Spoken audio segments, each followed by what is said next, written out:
Hello guys, இன்னைக்கு independence day செலிப்ரேஷனுக்காக Kanyakumari டிஸ்ட்ரிக்ட்டில் 2 ஸ்கூலுக்கு cake sponsor பண்ணியிருந்தோம். அதோட கேக் ப்ரிப்பரேஷன், ஸ்கூலில் உள்ள செலிப்ரேஷன்ஸ் எல்லாமே நம்ம இந்த வீடியோவில் பார்த்துடலாம்.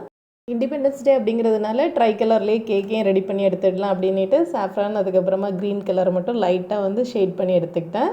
அதுக்கப்புறமா சென்டரில் அசோக் சக்கராவும் வச்சாச்சு. இதே போல் தான் அடுத்த கேக்கும் ரெடி பண்ணி எடுத்தாச்சு. நாங்கள் online offline baking classes offer பண்ணுறோம். உங்களுக்கு இதை பற்றின அதிகமான இன்ஃபர்மேஷன் வேணும் அப்படின்னா ஸ்க்ரீனில் தெரியிற நம்பருக்கு வாட்ஸ்அப் பண்ணுங்கள். கன்னியாகுமரி சரௌண்டிங்ஸ், நாகர்கோவில் சரௌண்டிங்ஸில் எல்லாமே கேக் ப்ரௌனிஸ் டெலிவரி பண்ணுறோம். அடுத்த offline baking class August 26 start ஆகுது. உங்களுக்கு இதில் ஜாயின் பண்ண இன்ட்ரெஸ்டாக இருக்குது அப்படின்னா ஸ்க்ரீனில் தெரியிற நம்பருக்கு வாட்ஸ்அப் பண்ணுங்கள். பேக்கிங்கில் ரொம்ப இன்ட்ரெஸ்டாக இருப்பாங்க, ஆனால் அவங்களுக்கு கேக் பற்றின எந்த நாலேஜுமே இருக்காது. அதே போல் உள்ளவங்க எல்லாமே இந்த கிளாஸில் ஜாயின் பண்ணலாம். எக்லெஸ் 2 வெரைட்டியுமே இந்த கிளாஸில் இன்க்ளூடட். ஸ்கூலில் ஃப்ளாக் ஹாய்ஸ்ட் பண்ணதுக்கப்புறமா பீசஸ் பண்ணி எல்லா பிள்ளைங்களுக்குமே ஷேர் பண்ணியாச்சு. இது நந்தவனம் ட்ரஸ்ட் மூலமாக பண்ணது. உங்களுக்கு ஆன்லைன் ஆஃப்லைன் பேக்கிங் கிளாஸ் பற்றின டீட்டெயில்ஸ், அப்டேட், ஷெடியூல்ஸ் எல்லாமே வேணும் அப்படின்னா அந்த சேனல் நீங்கள் சப்ஸ்கிரைப் பண்ணிக்கோங்க.